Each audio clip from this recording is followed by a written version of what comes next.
Students, आज हम बात करेंगे मर्टन के सेकंड टॉपिक पैराडिम के बारे में। सेकंड टॉपिक मैंने इसलिए कहा क्योंकि एमए सेकंड सेमेस्टर का फर्स्ट यूनिट का सेकंड टॉपिक है। फर्स्ट यूनिट में ही मर्टन के टॉपिक्स दिए हुए हैं। पहला टॉपिक है मिडिल रेंज थ्योरी, उसके बारे में भी बात करेंगे, लेकिन पहले पैराडिम के बारे में बात कर लेते हैं। पैराडिम सेकंड टॉपिक है फर्स्ट यूनिट का, तो इसे आज स्टार्ट करते हैं। इसके बारे में देखते हैं क्या क्या कहा है मर्टन ने। तो मर्टन स्टार्ट करते हैं कि रॉबर्ट मर्टन ने प्रकार्यात्मक सिद्धांत। बात शुरू करने से पहले मैं कहना चाहूँगी अपनी जो वीडियो क्वालिटी है उसको सही कर लेना, क्योंकि इसकी पिक्चर क्वालिटी ठीक नहीं आएगी। जैसे ही मैं अपलोड करूँगी तो ख़राब हो जाएगी। तो स्टार्ट करते हैं। रॉबर्ट मर्टन ने प्रकार्यात्मक सिद्धांत का ऐतिहासिक विश्लेषण किया। ठीक है, ऐतिहासिक विश्लेषण किया, जहाँ एक और उन्होंने अगस्त कॉम्ट से लेकर दुर्खीम तक के समाजशास्त्रीय प्रकार्यवाद के बारे में के विकास को देखा, वहीं पर दूसरी ओर रेडक्लिफ ब्राउन और मेलनोवस्की के द्वारा विकसित प्रकार्यात्मक सिद्धांत का विश्लेषण भी किया। तो कुल मिला के मर्टन के विषय में कहा गया है कि इन्होंने अगस्त कॉम्ट और दुर्खीम से लेकर रेडक्लिफ ब्राउन और मेलनोवस्की तक का अध्ययन किया, और इनका अध्ययन करने के बाद कुछ चीज़ें कहीं से उठाई और कुछ कहीं से उठाई।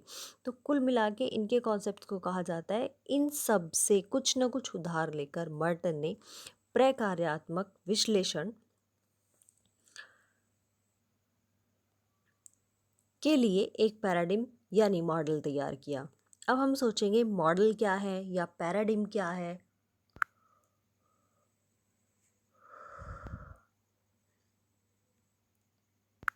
तो डरने की कोई ज़रूरत नहीं है। ऐसा कोई मॉडल आपके सामने तैयार करके नहीं रखा जा रहा है कि जिसे आपके लिए समझना मुश्किल होगा।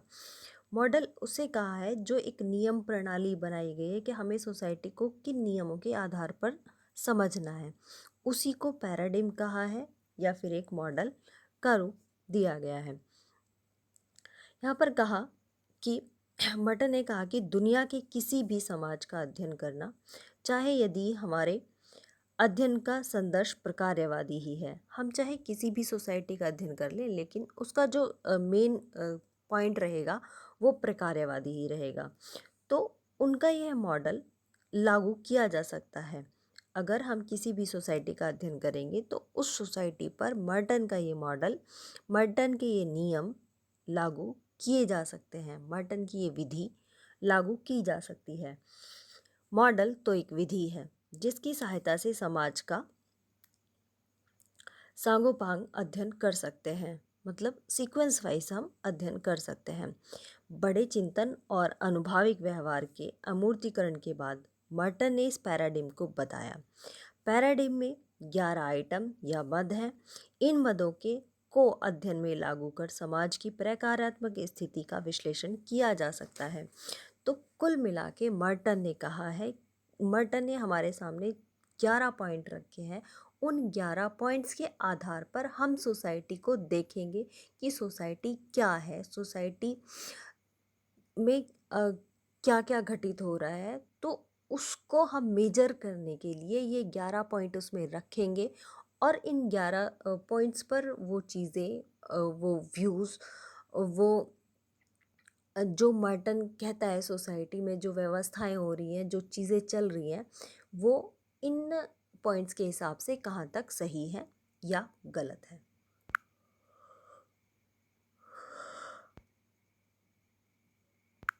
हम इन पॉइंट्स को सोसाइटी में होने वाले प्रॉब्लम्स या फिर प्रोग्राम्स या फिर सॉल्यूशंस, जिस तरह के भी हम अध्ययन करना चाहते हैं, उस अध्ययन में हम इन 11 पॉइंट्स को रखेंगे और उसको मेजर करने की कोशिश करेंगे। अब 11 पॉइंट्स क्या है, ये 11 आइटम क्या है, 11 मद क्या है। आइटम्स को मद कहा गया है। पहला है वे मद जिनके प्रकारों की पहचान करनी है। वे मद जिनके प्रकारों की पहचान करनी है, कि ऐसे आइटम जिनके कार्यों की पहचान करनी है, ऐसी चीज़ें जिनके द्वारा होने वाले कामों की हमें पहचान करनी है। अब कहा गया अनुसंधान कर्ता के लिए सबसे पहली आवश्यकता यह है कि वह उन आदर्श सामाजिक सांस्कृतिक मदों या आइटमों को पहचाने जिसका वह प्रकार्यात्मक अध्ययन करना चाहता है। ठीक है, ये सबसे पहला हमारा काम यही है कि हम पहले अपने समस्या का निर्धारण कर ले या समस्या को ढूंढ ले या सर्च कर ले जिसके बारे में कि हमें अध्ययन करना है। अब इन्होंने उदाहरण दिया है। उदाहरण के लिए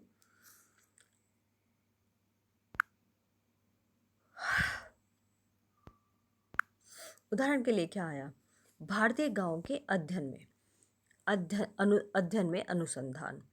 तो इन्होंने किया कि भारतीय गांव का अध्ययन करना है, हमें उसका अनुसंधान करना है।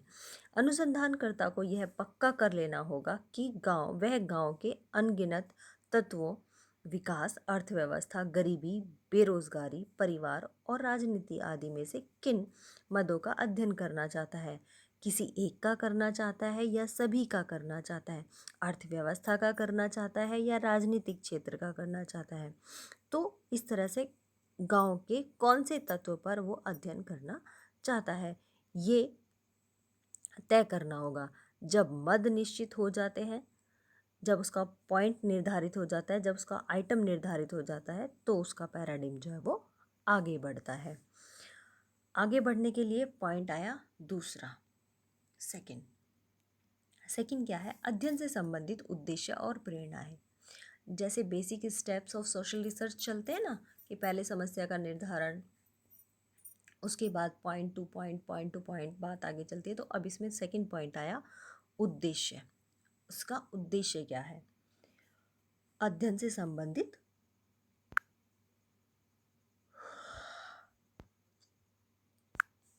उद्देश्य और प्रेरणाएं।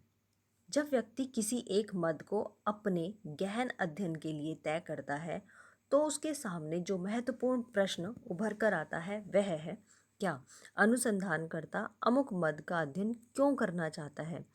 कि यदि हम अर्थव्यवस्था पर, बेरोजगारी पर या फिर राजनीति क्षेत्र पर अगर हम अध्ययन करना चाहते हैं तो क्यों करना चाहते हैं, ये प्रश्न आता है। इसके पीछे उसका क्या उद्देश्य है? भाई, हम अध्ययन क्यों करना चाहते हैं, उसके पीछे हमारा क्या उद्देश्य है? अध्ययन का कारण किस भांति आइटम से संबंधित है, अभिवृत्तियों से जुड़ा हुआ है। इन प्रश्नों का जवाब व्यवस्था के उद्देश्यों को निश्चित करेगा। अब फिर से उदाहरण के लिए यदि राजनीति और अपराध के गठबंधन को अपने अध्ययन का विषय बनाते हैं तो इस तरह के अध्ययन में स्वाभाविक रूप से हम यह जानना चाहेंगे कि आखिर हमारे इस अध्ययन का क्या कारण है और इससे किस निष्कर्ष पर पहुंचना चाहते हैं। लक्ष्य की प्राप्ति के लिए यह चेतना प्रकार्यात्मक विश्लेषण में सहायक होगी।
हाँ, तो पागल होगी।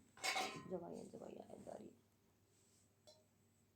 पॉजिटिव वे में सोचना चाहिए कि अभी हमने स्टडी शुरू नहीं की और हम रिज़ल्ट पे पहुंच गए कि नहीं, राजनीति तो बहुत ख़राब चीज़ है या फिर इससे गांव पे बुरा इफ़ेक्ट पड़ता है। तो हमें निगेटिविटी की ओर नहीं जाना चाहिए, बल्कि हमें पॉजिटिव चीज़ों की ओर ढूंढना चाहिए, सोचना चाहिए, सर्च करना चाहिए।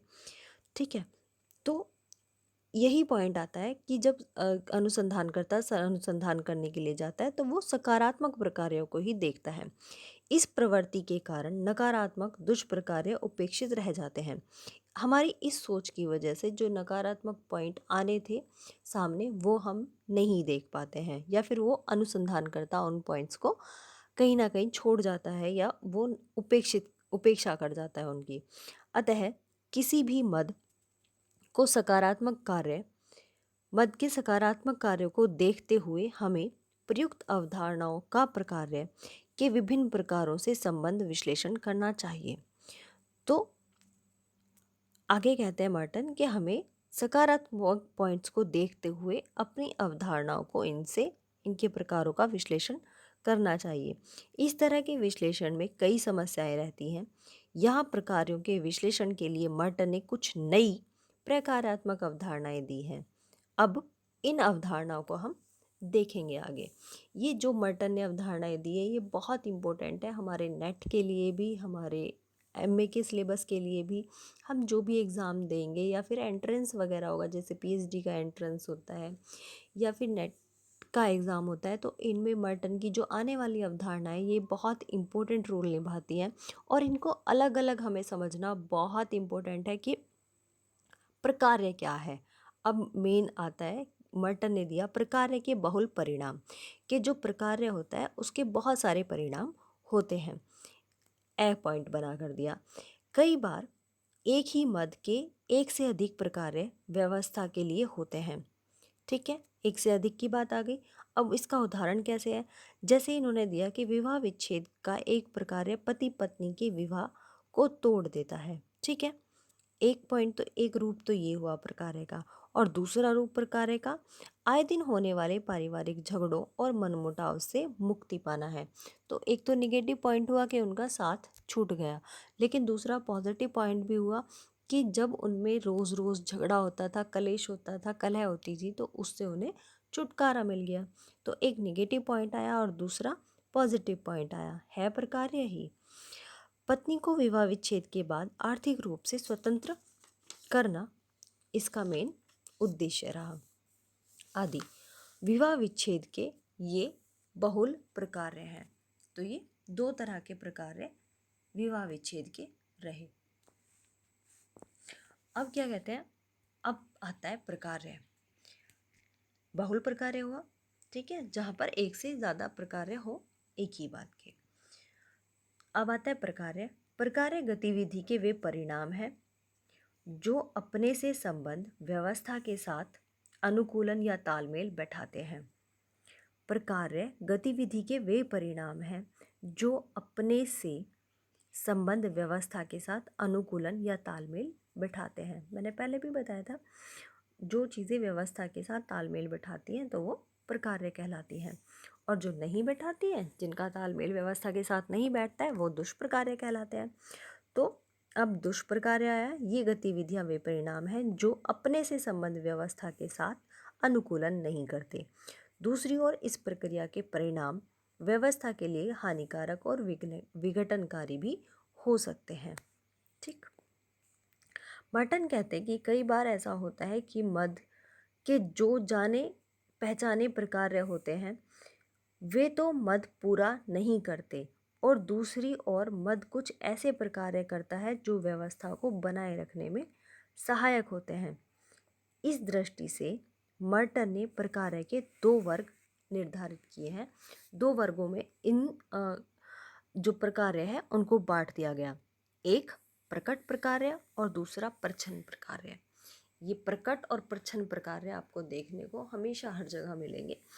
प्रकट प्रकार्य मैनिफेस्ट फंक्शन और प्रच्छन्न प्रकार्य लेटेंट फंक्शन।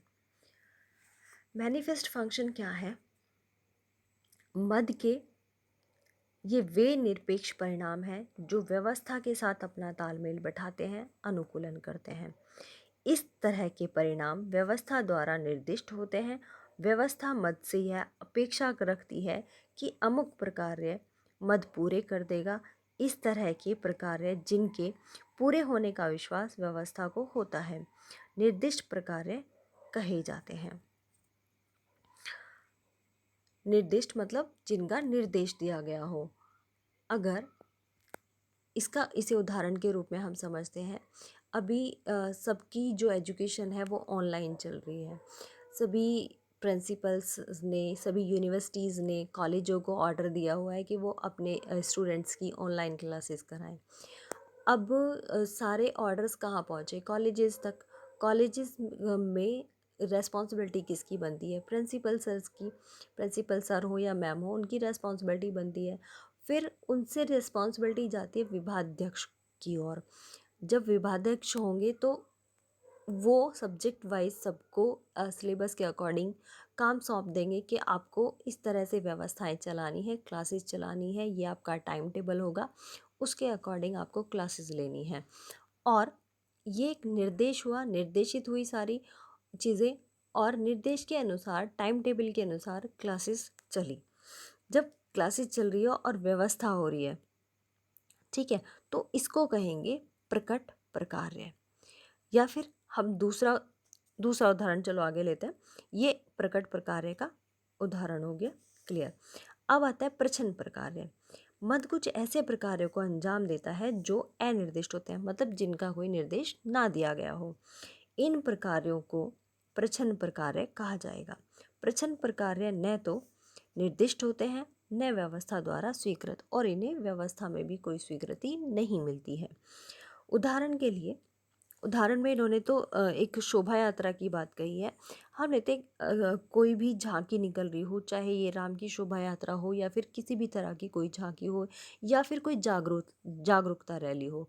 अगर कोई जागरूकता रैली निकाली जाती है तो हमें निर्देश दिया जाता है कि हमें एक लाइन में सीक्वेंस बनाना है, हमें नारे इस तरह से बोलने हैं और एक व्यवस्था बनाकर चलना है। लेकिन अब हमें निर्देश दिया गया व्यवस्था बनाने का, हमें निर्देश दिया गया, आदेश दिया गया कि नारे आपको एक सीक्वेंस में बोलने हैं, इस तरह से बोलने हैं, लाइन लगा के चलना है। तो ये क्या हुआ? प्रकट प्रकार्य हुआ। लेकिन जब इसी रैली में, जागरूकता रैली में, बिना वजह कोई झगड़ा कर बैठे और बहुत ज़ोरों से लड़ाई हो जाए, तो झगड़े का किसी ने आदेश तो नहीं दिया था और ना ही व्यवस्था इसको अलाउ करती है कि आप झगड़ा करो, लेकिन फिर भी झगड़ा हुआ, तो इसको कहेंगे प्रच्छन्न प्रकार्य। और जिन बच्चों ने झगड़ा किया उन्हें तुरंत वहाँ से बाहर कर दिया जाएगा। तो व्यवस्था ऐसे लोगों को बाहर कर देती है और इन्हें अनिर्दिष्ट कहा जाता है, इस तरह के झगड़ों को और इस तरह के कार्यों को, और प्रच्छन्न प्रकार्य यही कहे जाएंगे। मैनिफेस्ट जो व्यवस्था के साथ तालमेल बैठाते हैं, अनुकूलन करते हैं और निर्देशित होते हैं, वो मैनिफेस्ट फंक्शन कहलाते हैं। और जो बिना निर्देश के होते हैं, अचानक ही हो जाते हैं और जिन्हें व्यवस्था स्वीकार नहीं करती, व्यवस्था के साथ उनका कोई तालमेल नहीं होता, उन्हें कहते हैं लेटेंट फंक्शन। मेरे हिसाब से ये बात आपको बिल्कुल क्लियर हो गई होगी कि प्रकट प्रकार्य क्या होता है और प्रच्छन्न प्रकार्य क्या होता है, मैनिफेस्ट फंक्शन क्या होता है, लेटेंट फंक्शन क्या होता है। चलो अब आगे बढ़ते हैं। नंबर 4 आता है उन इकाइयों की पहचान जिनके लिए मद प्रकार्यात्मक है। उन इकाइयों की पहचान करनी है जिनके लिए मद प्रकार्यात्मक है। तो मद निर्धारित की थी, अब मद किन के लिए प्रकार्यात्मक है। फिर से अकॉर्डिंग टू मर्टन देखते हैं। यह मानकर चलना भ्रमपूर्ण होगा कि किसी भी मद के लिए सभी गतिविधियां प्रकार्यात्मक होगी। बिल्कुल सही कहा इन्होंने कि यह मानकर चलना कि सभी गतिविधियां सबके लिए प्रकार्यात्मक होंगी, ये गलत होगा, ये एक वहम होगा, ये भ्रमपूर्ण होगा। सामाजिक व्यवस्था में कई इकाइयां होती हैं जो सबके हिसाब से एक जैसी नहीं होती।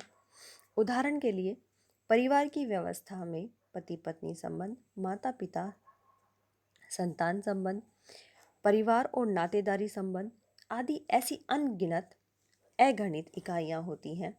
कोई भी प्रकार्य जो एक इकाई के लिए सकारात्मक होता है, वहीं इसी व्यवस्था में अन्य इकाइयों के लिए नकारात्मक बन जाता है। जैसे परिवार में पति पत्नी नौकरी धंधा करके परिवार की आय में वृद्धि करते हैं। इसका सकारात्मक प्रकार यह है कि परिवार का जीवन स्तर ऊंचा उठ जाएगा। लेकिन नकारात्मक दृष्टि से देखें तो क्या होगा? संतान इकाई पर्याप्त पालन पोषण से वंचित रह जाएगी कि जिस प्रकार से उनकी माँ या पिता कोई भी अगर उनके साथ रहता तो उनका पालन पोषण और अच्छे से हो सकता था। उनका खाने पीने का ध्यान, उनका खेलने का ध्यान, उनके होमवर्क कराने का ध्यान और अच्छे से रखा जा सकता था। लेकिन जहाँ माता और पिता दोनों ही वर्किंग हैं तो उनके कहीं ना कहीं उनके पालन पोषण में कमी आती है, उनकी शिक्षा में, उनके जो जीवन शैली है उसमें कहीं ना कहीं कमी आती है।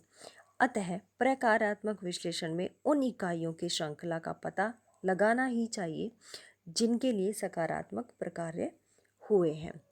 ओके, अब चलते हैं नंबर 5 की ओर। नंबर 5 क्या कहता है? नंबर 5 में है उन प्रकारों की खोज जो व्यवस्था की आवश्यकताओं और पूर्व आवश्यकताओं को पूरा करते हैं। ये बात सही है कि व्यवस्था है, व्यवस्था में आवश्यकताएं भी होंगी और आवश्यकताओं से पूर्व आवश्यकताएं भी होंगी, तो उनको उनकी खोज करना और उनको पूरा करना, ये कैसे होगा? किसी भी व्यवस्था की कुछ बुनियादी आवश्यकताएं होती हैं, सही बात है।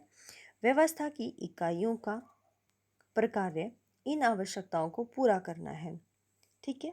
व्यवस्था की जो इकाइयां हैं उनका जो काम है, उनका जो प्रकार्य है, इस शब्द को प्रकार्य बार बार कहा गया है, लेकिन इतना सोचने की जरूरत नहीं कि प्रकार्य क्या होता है। जो कार्य होते हैं वही प्रकार्य होते हैं, बस एक वर्ड दे दिया गया, शब्द दे दिया गया, प्रकार्य। इन आवश्यकताओं को पूरा करना होता है। ये आवश्यकताएं श्रेणी विभाजन की दृष्टि से दो प्रकार की होती हैं। जो हमारी आवश्यकताएं होती हैं, अगर उन्हें श्रेणी में विभाजित किया जाए तो वो दो प्रकार की होती हैं। कुछ आवश्यकताएं सार्वभौमिक होती हैं, जैसे रोटी कपड़ा और मकान, वो सार्वभौमिक है, हर जगह है। और कुछ विशिष्ट जो दुनिया की किसी भी व्यवस्था में देखी जा सकती है। दुनिया की किसी भी व्यवस्था में देखी जा सकती हैं ऐसी चीज़ें जो सार्वभौमिक होती हैं और जो विशिष्ट होती हैं। ओके, अतः प्रत्येक मद की प्रक्रिया ऐसी होनी चाहिए जो सार्वभौमिक और विशिष्ट दोनों प्रकार की व्यवस्थाओं की आवश्यकताओं को पूरा करे। जैसे गांव की सोसाइटी थी, गांव की सोसाइटी में अब तक बहुत सारी चीज़ें आ चुकी हैं, जैसे वॉशिंग मशीन हुई, फ्रिज हुए, कूलर हुए, ये सारी चीज़ें गांव में भी आज आ चुकी हैं। लेकिन अब तक कमी थी एसी की, क्योंकि गांव का एनवायरनमेंट जो था वो काफ़ी हरियाली भरा था और यहाँ पर एसी की आवश्यकता इतनी नहीं पड़ती थी, क्योंकि शाम के वक्त ऐसे ही लोग आसपास बैठ जाते थे या फिर पेड़ों के नीचे बैठ जाते थे, तो उनका टाइम अच्छे से स्पेंड हो जाता था। लेकिन आज जैसे एजुकेटेड फैमिलीज़ होती जा रही हैं, गांव तक भी एजुकेशन स्टेटस अच्छा होता जा रहा है, तो उन चीज़ों का कुछ इम्पैक्ट गलत भी पड़ रहा है। चलो हमने मान लिया कि आरओ आया, आरओ आने से पानी की कहीं ना कहीं न्यूट्रिशन वैल्यू तो ख़त्म ही हो जाती है। क्योंकि शहरों में आरओ की ज़रूरत क्यों पड़ी? क्योंकि वहाँ पर जो पानी है वो बहुत ही गंदा आता है और टंकियों का भरा हुआ पानी घरों तक पहुँचता है, तो इसलिए उस पानी को प्योरीफाई करने की ज़रूरत पड़ी। लेकिन गांव का पानी सीधे नीचे नलकूप से आता था और वो शुद्ध होता था काफ़ी मात्रा में। हालांकि थोड़ा हैवी होता है, लेकिन जब से गांव में भी आरओ आए हैं, कुछ डॉक्टर्स के कहने पर आरओ आए, तो उनसे हमारे पानी की न्यूट्रिशन वैल्यू भी ख़त्म हो चुकी। उनका इम्पैक्ट आज गांव में इतनी बीमारियां नहीं मिलती थी, लेकिन आज की डेट में गांव में भी बीमारियां आने लगी हैं और बहुत सारी ऐसी बीमारियां आती हैं। उसका सबसे बड़ा उदाहरण तो हमारा ये मोबाइल फ़ोन है, जिसके थ्रू आउट इतने सारे जो हानिकारक, क्या कहूँ उसे, इलेक्ट्रॉनिक वेव्स होती हैं जो हमारे लिए अच्छी नहीं होती। इनकी वजह से यहाँ पर हर गांव-गांव में कई कई टावर रहते हैं, तो उनकी रेजिस जो निकलती हैं वो भी हमारे स्वास्थ्य के लिए हानिकारक है। आज कैंसर के पेशेंट्स इतने ज़्यादा क्यों हैं? वो इन्हीं सब की देन है। खैर, हम बात कर रहे थे एसी की। एसी अभी हमारे गांव में भी इधर आसपास नहीं थे, लेकिन लास्ट ईयर से गांव में कई एसी आए और शायद अब की गर्मियों में एसी की संख्या बढ़ जाएगी। अब तक तो गांव में मुश्किल से 10 एसी होंगे, लेकिन लगभग इसी सीज़न में आराम से गांव में 20 से 25 एसी तो आराम से हो जाएंगे। तो ये गांव एक बहुत ही छोटा सा गांव है, लेकिन फिर भी 25 एसी होना गांव जैसे एनवायरनमेंट में, जहाँ का एनवायरनमेंट वैसे भी काफ़ी अच्छा होता है, जब वो एसी गांव की जो नेचुरल एयर है उसको ले जाएंगे और अपनी हानिकारक वेव्स जो है वो देंगे, और जो बच्चे उन एसीज़ में पूरा दिन रहेंगे उसके बाद धूप में निकलेंगे तो ऑब्वियसली उन्हें बीमारियां लगेंगी, और अगर वो एसी से बाहर नहीं निकलेंगे तो तभी भी वो बीमारी होने हैं। तो इस तरह की चीज़ें आने लगी हैं। जो हम सार्वभौमिक और विशिष्ट की बात कर रहे थे कि सार्वभौमिक आवश्यकता है रोटी कपड़ा और मकान, ठीक है, एजुकेशन हो गया, स्वास्थ्य हो गया, बहुत सारी हैं। लेकिन ऐसी अननेसेसरी थिंग्स जो विशिष्ट मानी जाती हैं वो भी अब विशिष्ट नहीं रह गई हैं, वो भी चारों तरफ फैल रही है। चलो ये तो बहुत बड़ा टॉपिक है, इस पर जितनी बात करें उतनी कम है। क्या हानिकारक है, क्या अच्छा है, क्या बुरा है, हमारी हेल्थ के लिए कौन सी चीज़ें हमें इम्पैक्ट कर रही हैं। मटन पे ध्यान केंद्रित करते हैं, अपना मटन की ओर चलते हैं। तो इन्होंने कहा कि व्यवस्था की आवश्यकताओं को पूरा कर सके, ऐसी सार्वभौमिक और विशिष्ट दोनों प्रकार की व्यवस्था चाहिए। इस प्रकार हम प्रकार्यात्मक विश्लेषण करते हैं, तब हमें यह देखना चाहिए कि किन इकाइयों या मदों के प्रकार्य ऐसे हैं जो जैविकीय और जीवित रहने की सभी आवश्यकताओं को पूरा करते हैं। ऐसा करने के बाद इन प्रकार्यों को सार्वभौमिक बनाम विशिष्ट प्रकार्य में वर्गीकृत करना चाहिए, कि ये सार्वभौमिक भी है और विशिष्ट भी हैं। इसमें हमें इन्हें वर्गीकृत करना चाहिए, बांटना चाहिए। अब पॉइंट आता है 7 पॉइंट में क्या है, प्रकार्यात्मक विकल्पों की अवधारणा। जो प्रकार्यात्मक विकल्प दिए हैं उनकी अवधारणा।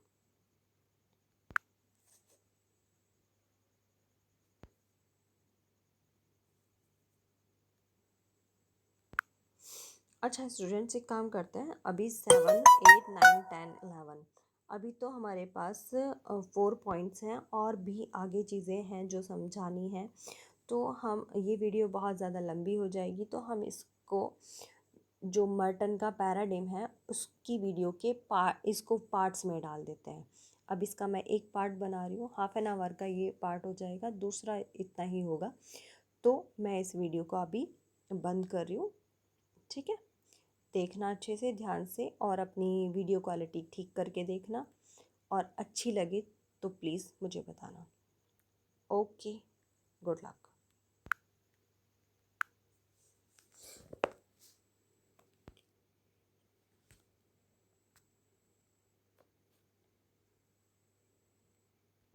और हाँ, ध्यान रखना अपने नोट्स भी बनाने हैं, चीज़ें समझनी है और उसे अपने अकॉर्डिंग नोट डाउन करना है।